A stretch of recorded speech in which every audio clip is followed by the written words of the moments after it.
Good morning, good afternoon, and good evening, depending on where you are watching from. This is very serious. I'm here to bring to you updates on the coup in Niger. This news is very important because it concerns Nigeria and her citizens. We need to pay close attention.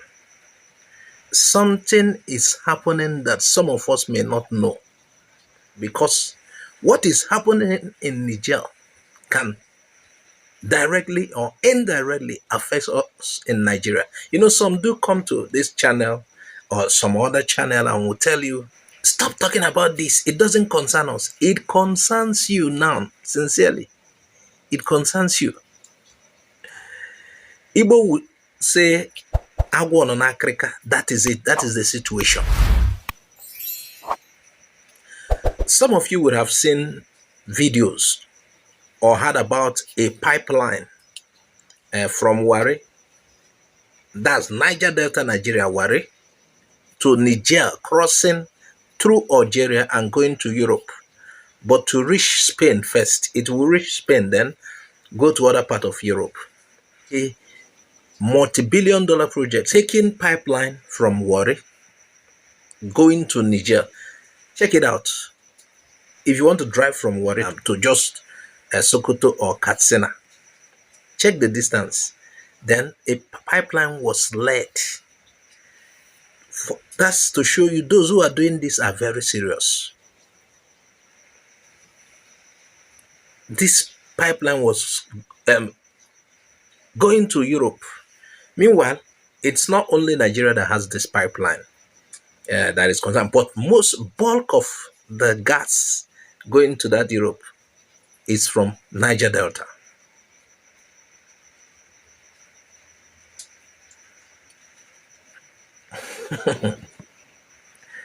Now, who are those who are going to use this gas? Europe. In fact, call them the West, the Western world. And when you say the Western world, you're talking about Europe and America. I'm not talking about South America. I'm talking about North America, where you have US, Canada, and maybe parts of Mexico also. So it's a Western project. And this Western project is, when I say Western, you know that it is not with Russia, minus Russia. That is what you should know. They are looking for alternatives, yes, to Russia's gas supply. You saw what Russia is doing with them in Europe. They are really hit hard by scarcity of gas in Europe. Due to the invasion of Ukraine, the Russian-Ukraine crisis, Russia was sanctioned. Even the sanction began even before the crisis. Russia has always been sanctioned by the West. Meanwhile, we are not discussing Russian-Ukrainian crisis. This is just so that you get the story of what I'm trying to say. That is not our discussion. So what happened was that Russia locked up because Russia supplies almost the whole of Europe and America gas. Yes. Europe is seriously struggling. That is the problem. The project has been, almost done, if not completely done now. So, and some are saying they blew up the Russian supply. That they are done with it because Russia is doing what you call guy. Russia is playing with them because Russia is like one of the biggest supplier of gas in the world. So it has been affecting the West so much.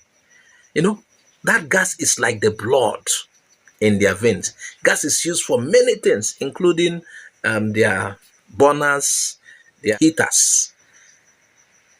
Gas is needed in Europe so much. So they started looking for alternative. It's a project that is almost done. Now it appears the new Niger government may not be interested in all of that. And that is a threat to them. I don't think Niger has something to gain from that. I don't know. And Wahala go day.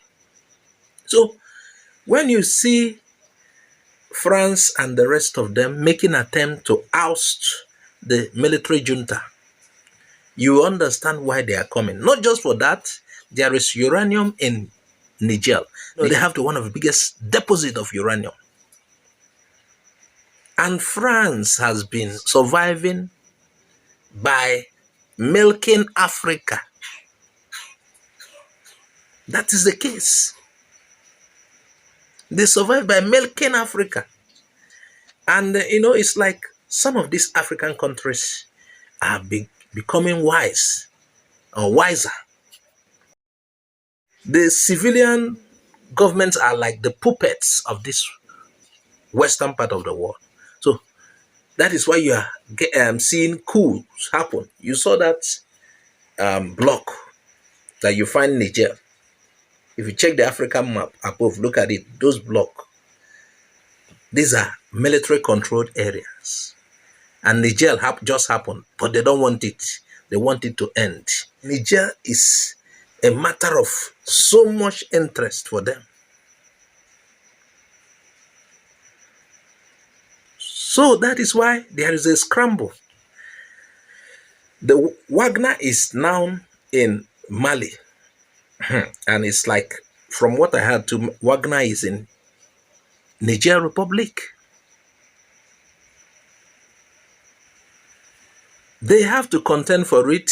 Now, let me tell you, the way it is now is that they are doing it by force, let me tell you.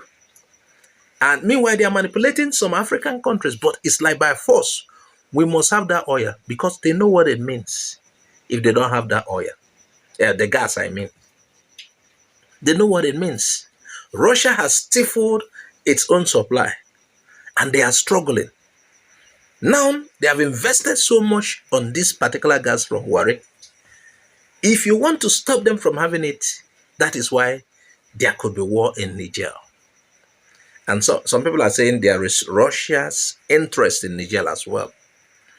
Aside the Wagner presence,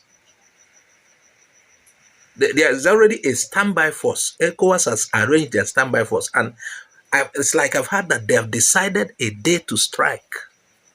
So from all indications, they are planning and they have concluded that if the peaceful resolution will not go, they will oust the military junta in Niger. That is their plan. They have finalized on that if they can't settle peacefully. Because they know what is at stake. So Nigeria is so much involved, not just that Nigeria is leading ECOWAS, no. The pipeline, the major supply is from Nigeria. And based on what we have here, the junta, the military junta has started, or they have already evacuated their families from Niger to Dubai and Burkina Faso, where they will be safe. Because somebody is like, these guys are playing with the rest of Nigerians. They are removing their families so that others will wait and born. But there is something you need to also understand. They are the main targets. So they have evacuated their families. Meanwhile, I think they will remain to defend what they grabbed. So the ECOWAS spokesperson, Commissioner Musa, is saying these guys are plunging Niger into violence. Meanwhile, they have moved their families. That is what Musa said, though. But I am seeing it as if they're only doing it because their families will be a target. Or what do you think? ECOWAS also have their own propaganda. They are coming with their own propaganda. ECOWAS wants them out. So, we don't know. But even if they are moving their family out, I understand it. It's quite understandable. Like we said, ECOWAS force is ready to strike. They are within striking distance. They are just waiting for command. And it's like the day has been fixed for them to strike. If dialogue fails, That is what we already had. So, and they're still meeting in Ghana. It's only Cape Verde or so, one of these African countries that, and those ones that are being ruled by military that are not participating in the ECOWAS force. Aside them, others are participating in the meeting. And there is what to note. The northern part of Nigeria, northerners in Nigeria, are against this planned invasion.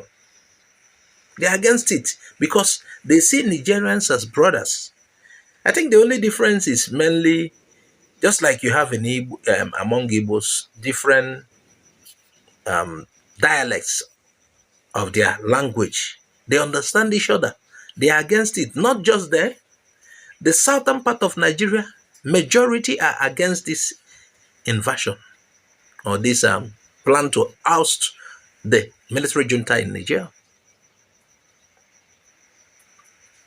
Then the Nigerian Senate threw away the bill when it was brought to them to decide on if Nigeria should lead ECOWAS into Niger. They fling it away. So to ECOWAS, they believe they have what it takes to oust the military junta in Niger. And things will continue again the way it is.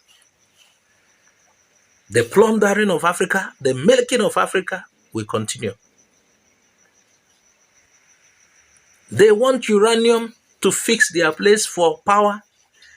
Can they use the same uranium from where they are getting it to fix the particular place? Those people that they are taking uranium from their home also need uranium. Are they fools? They also need uranium to power their place.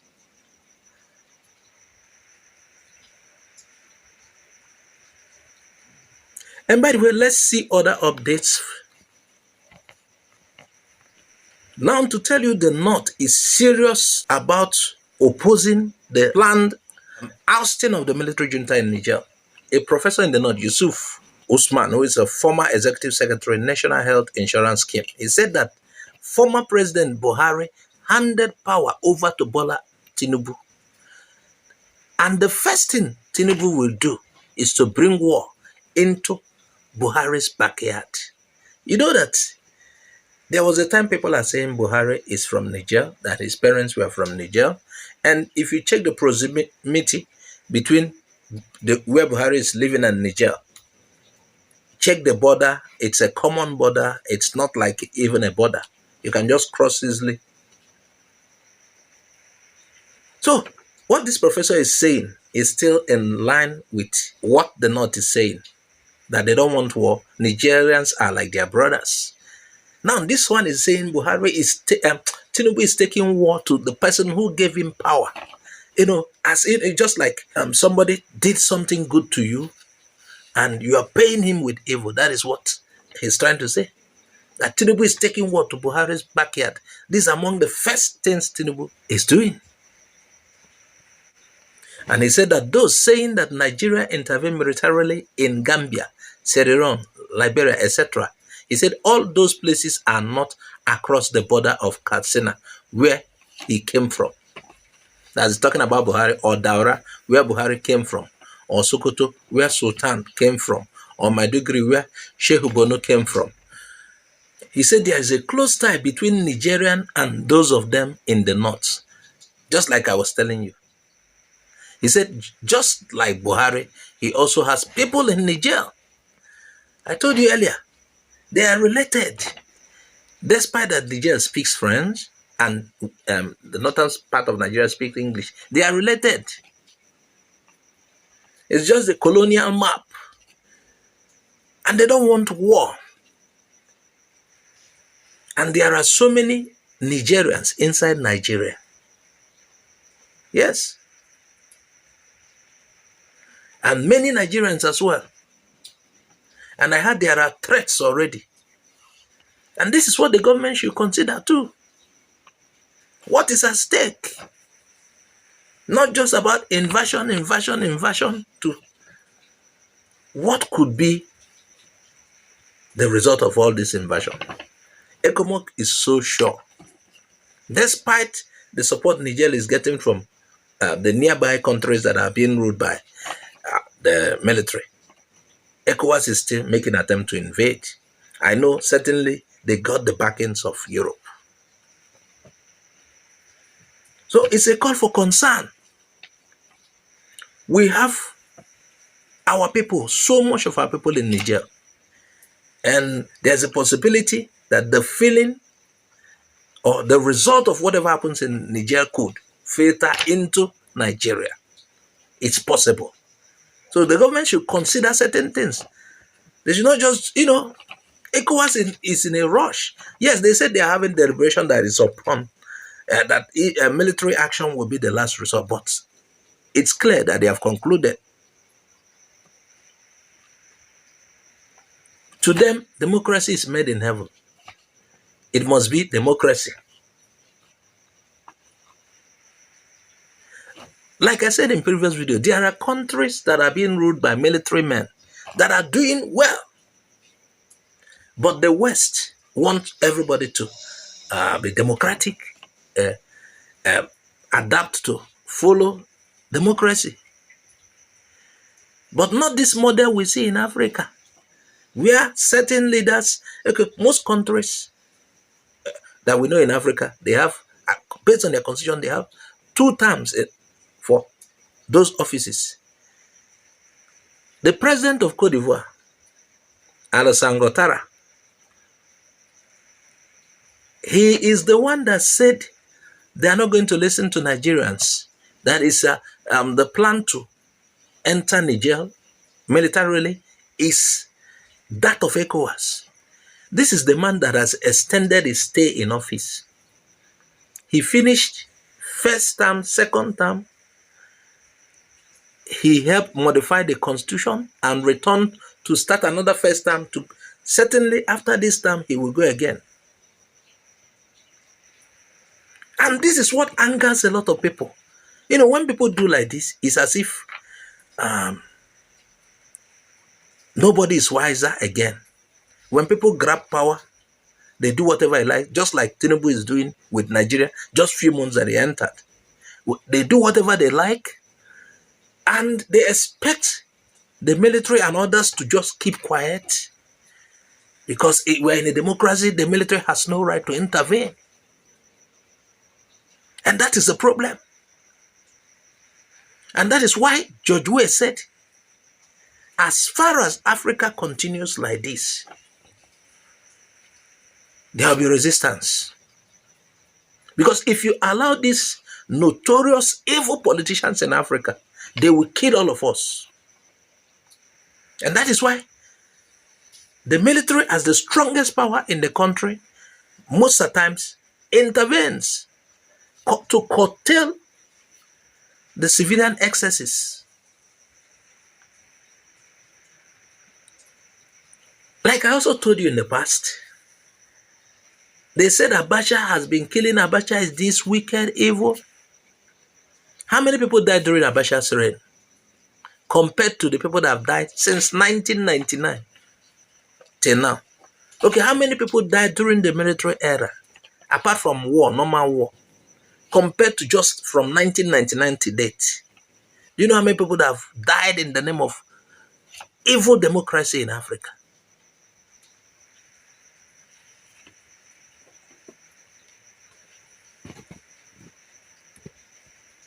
And most of these ECOWAS leaders that are in a haste to oust the military junta in Niger, go and check their records. They don't have clean records. That is why Tinubu was challenged. They asked him, how did he come to power? Did he win the election? That's why they are challenging him. The whole of Africa knew how Tinubu climbed to power. And they know that. They know how our judiciary has been doing here. They know. And they know what to expect. And on what ground do you then stand to tell a military leader to get down when you are doing the same thing? He does his own by force. You also do your own by force. And bribery, by rigging, by intimidation of voters, even by killing.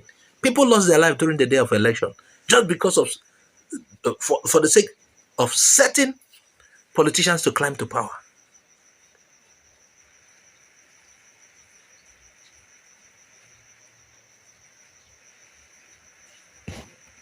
Politicians, especially the ones in Africa here, are very evil.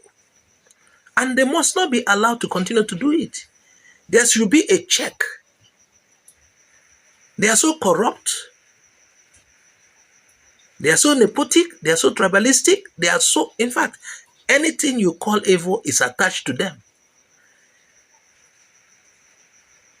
They go into power. They settle certain people, even in the military circle. They settle people, give them money to keep quiet, bribe them. Then they start to do whatever they like.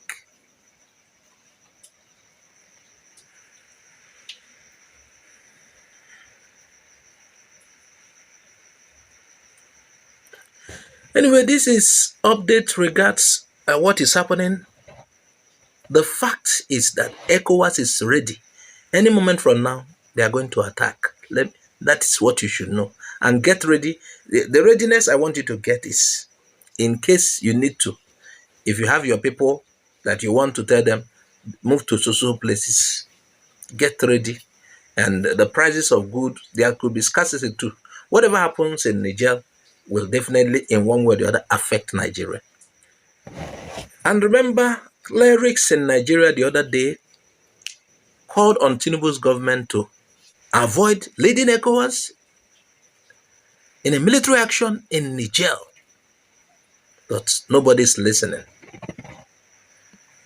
I hope we will not regret it later. Anyway, that's what we have for you now. We will continue to bring you updates on what is happening there. And there is also, in rounding up, there are calls for Niamey residents. I think Niamey is the capital also, to join mass recruitment. Because if you check it out, you realize majority of the people of that country supports this military junta. Now, okay, let's apply that as democracy. Let's do a vote. If they want the military junta to remain or the ousted leader to come back, you will certainly realize that the military junta will win. Now, if the choice of the majority of the people of Niger is for that military junta to remain, why is ECOWAS so desperate? That means there are other things behind which I've told you. There are other interests. Interest of the West. Then the other one is also African ECOWAS leaders that are trying to cover up their evils. Because they know that with what is happening in Niger, their countries may not be safe. They could be ousted because they are not also doing well. They are doing whatever they like. To many African leaders, that form of evil democracy that is practiced in Africa should remain. Being subservient to their colonial masters and accepting neocolonialism should remain for most ECOWAS leaders. Because in such democracy as we have, they will continue to do whatever they like. This is where we'll leave it for now. Thanks for watching. Please subscribe to our YouTube channel. Follow us on Facebook, Twitter, and Instagram. Bye-bye for now.